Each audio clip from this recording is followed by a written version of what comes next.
Welcome to this new training resource about BlockPlay. This is the first part of the training resource today. My name's Katrina Gill. I'm head teacher at the City of Edinburgh Council Nursery, Green Gables Nursery and Family Centre. I'm also an associate tutor at the University of Edinburgh on the Froebel in Early Childhood Practice course. So I'm going to be talking today about BlockPlay. We're going to look at a bit of a history of BlockPlay, what's special about BlockPlay, and how BlockPlay supports learning and development. Plato in the 4th century said that the future builder must play at building, and those who have the care of their education should provide them when young with mimic tools. So we know that there has been a very long history of a suggestion that children need the kind of real tools, real objects to play with. And perhaps children in Greece in the 4th century BC had blocks to play with. But the first person who really developed a theory of block play in education was Friedrich Froebel. And he used blocks as part of his educational system. So Friedrich Froebel was born in Germany in 1782, and he set up a school and then started to work with young children. He was one of the first people to recognise that young children really deserve to be educated. And he developed a theory of play that involved the use of blocks, which was designed to enable children to become aware of the interconnection between the objects, between the wholes and the parts of the objects. He developed this series which he called Gifts, and his first gifts were small children, small babies, and they were soft and round. And it was his gifts 3 to 6 that were his blocks. And block set number 6 is a series of rectangles which are based on a ratio of 1 to 2 to 4. And these really form the basis of the blocks that we use today, which are still based on that ratio. Froebel's system was taken forward by Caroline Pralt, who was born in 1867, and she invented the unit block, which is the blocks that we see in nurseries all over today. She was a woodwork teacher, and she founded the City and Country School in New York. And when she went to teach, first of all, in a girls' school as a woodworking instructor, she really felt that play was how children, young children and older children, learn. And she was really seeking a flexible and adaptable material, and using her woodwork skills, she developed the unit block. And today at the City and Country School, children still use unit blocks as the core of their curriculum right up to the age of 7. So Caroline Pratt believed that the child needs an active role in the learning process, that the child's experience is expressed and organised through play, that play requires adaptable and open-ended materials, and blocks are an absolutely fantastic open-end material, perhaps the first set of loose parts ever really invented. And she also felt that the adult needs to provide materials and experiences that are based on children's inquiries and the development and the learning that they're observing, and they need to support the play that they see with the objects that they're providing. And this image on the slides, if you're looking at the slides, is of a project that the Year 7s in the City and Country School have been looking at, recreating the Brooklyn Bridge. And they went on a field trip, they went to take photographs and observe the bridge. And this project lasted throughout the school year. You can see across the bridge there are little lights, so they set up electrical circuits. And so using blocks as the core of a very extended piece of learning, the children adapted and built and experimented and constructed using the blocks. So what's really special about block play? So first of all, block play is unique. Although there are common forms that children use in block play, they all use them in unique ways. Blocks are objects in their own right, and they can be explored as such, but they can also be symbolic objects, and they can represent something that they're not. So a unit block could be a telephone, it could be a baby. Blocks can also be used on their own, or they can be combined with any manner of other objects. Block play is symbolic, so they can be used to explore or represent ideas.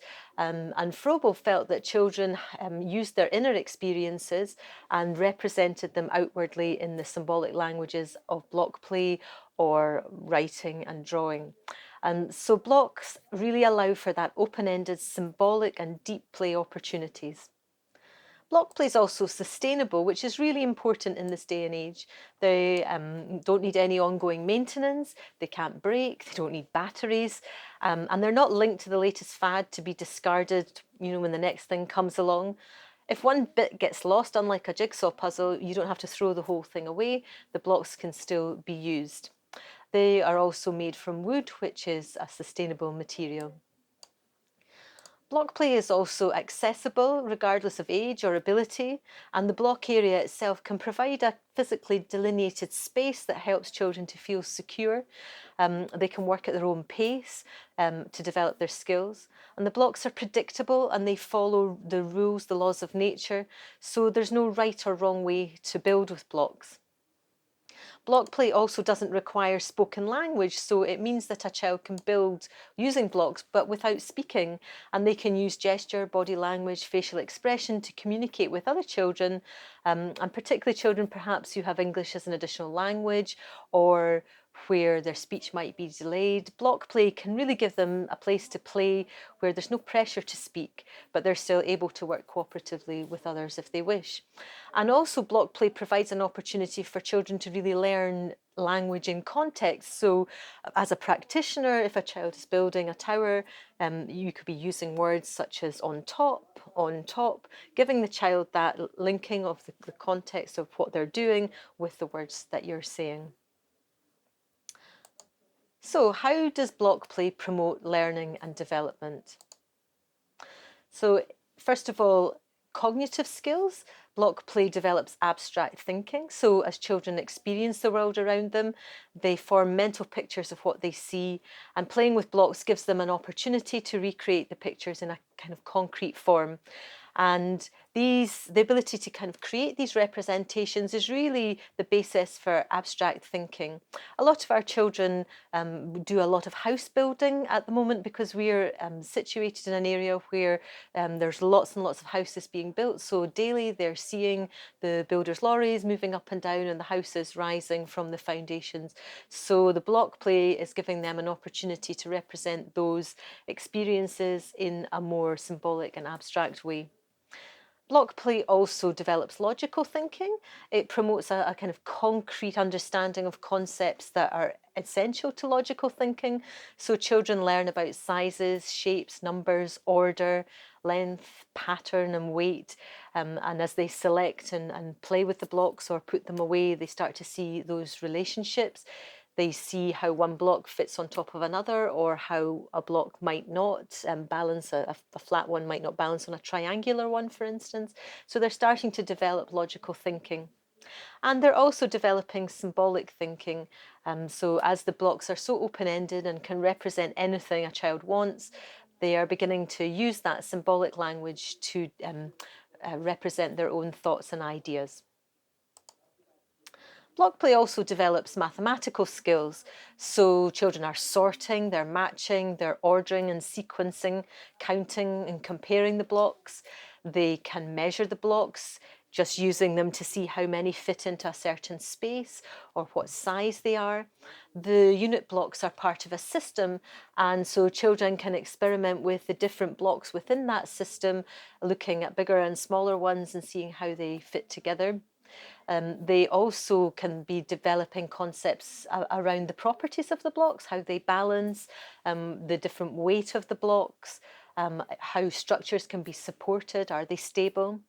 And they can also use blocks for problem solving, working things out, using the sort of natural laws, that a block will fall down if it's not balanced on both ends or in the middle.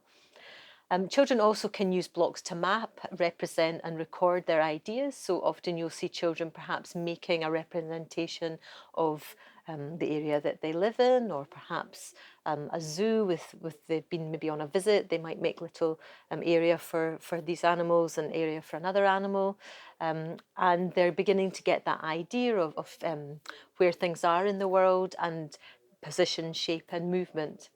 They're also learning about fractions, and one of the important things about the blocks is this mathematical relationship that is inherent.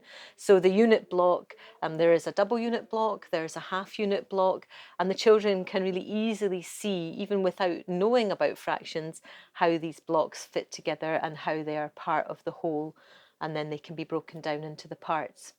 Children also are learning about symmetry and form. They are developing three-dimensional structures. Block play also gives opportunity for lots and lots of pattern work and looking at the relationships between different sizes of blocks. And children will also be working on positioning blocks and estimating how many they might need. There are also some quite interesting studies about mathematical skills in relation to block building. And these studies are really looking at children in high school. So not immediately once they move into primary 1 or primary 2, but Verdine found that block building can improve children's spatial skills, and that really helps with complex mathematical problem solving. And so they found that the preschoolers who had really rich opportunities to play with blocks had much better spatial skills when they were in secondary school. And also Wolfgang, Stannard and Jones found that 7th grade, which is around about our S1, and later high school grades found a positive correlation between sophisticated preschool block play and maths achievement. So we can really see that it is a really essential part of the provision that you provide for your children in an early years and beyond setting. I'm a real proponent that block play can be taken right through primary school, at the very least up until primary 7. Perhaps secondary children would really get a lot from playing with blocks as well. So also block play develops language and creative skills. Children are expressing and communicating their ideas, their thoughts and feelings. They are representing their ideas and creating symbols with their ideas. They make shops, they make houses, they often make structures that they can use to role play around. They may use storytelling. Quite often children will take small world figures and act out stories in the block play settings that they've created. Also, children use mark making quite a lot in block play, and that can be a really good way, particularly for children who might not be naturally inclined to go to a mark making area. But if you can bring the mark making to the block area, children will quite happily take a clipboard and draw their model, or perhaps add labels to their model or signs. So there's lots and lots of opportunity for children to develop those language and creative skills. And block play can really support sort of mature socio-dramatic play. Often as we see that more advanced block builder, they are creating structures which they're then using for quite complex role play, telling stories and having dramas around. And as I said before, block play also helps children develop that spoken language, so that shared language of gesture, which then can go on to develop into the words and extending the vocabulary around that. And adults are really, really important in that role of extending children's language and ideas. Also in the block area, children are developing a lot of social and emotional skills. So they have to negotiate for the materials they want to use. They maybe have to work out how many children can work in that area. Is there enough room for us all? They need to think about caring for the materials. And perhaps if they have set rules for the area, then they have to follow those rules for building safely. There's also a lot of opportunity for exchanging ideas. And since, my idea of what a zoo might look like and your idea of what a zoo looks like is going to be different, they are then going to have to negotiate their ideas and expand their knowledge, and also learn to respect viewpoints that are really different from their own. Block play also helps children to develop physical skills. So children's small muscles are developing when they carry and carefully place blocks together to maybe form a bridge or make an intricate design. And they also gain strength in their large muscles using the large hollow blocks, which take quite a lot of strength to lift up. And we know it's really important for children who are, if we're looking to think about developing fine motor skills for writing, that they need to have developed these upper arm rotator cuff muscles and the back muscles, and also the muscles of the body to create stability for writing. So lifting heavy blocks, moving them about, perhaps working together with a partner to lift the blocks, is going to be helping children to develop those important muscle groups. And it also helps children to improve their hand-eye coordination when they're carefully balancing and stacking blocks, very small ones right up really high, and they've got to really not have a shaky hand and get it right on top. So lots and lots of opportunities to develop their physical skills. So now we're going to have a little bit of a look at the areas of the curriculum for excellence that are met by block play. And all of the areas of curriculum for excellence really can be explored through block play. Obviously, children are not necessarily doing it all at once, but on this next slide, if you're looking at the slides, you'll be able to see that I've picked out about 50 experiences and outcomes from the early level that might be covered in block play. And so it's obviously your expertise in terms of your observations as to working out what it is that the children might be working on in those moments. So is it actually mathematical skills they're developing, or are they learning to manage risk and protect themselves and others and reducing potential from harm, which is a health and well-being outcome? Or perhaps it's a technologies outcome. They may be looking at representing things in imaginative ways, or it might be that they're exploring ways to design and construct. So I think it's also important to remember that children will not just be working in one area of the curriculum. We know that young children learn in a holistic way. So it may well be that when you're looking at an observation of children playing in the blocks, they're developing in many, many aspects of the curriculum at the same time. So we've now got really to the end of this first part of the training resource, and we have some reflective questions to help you have a think about the block play that you see in your setting.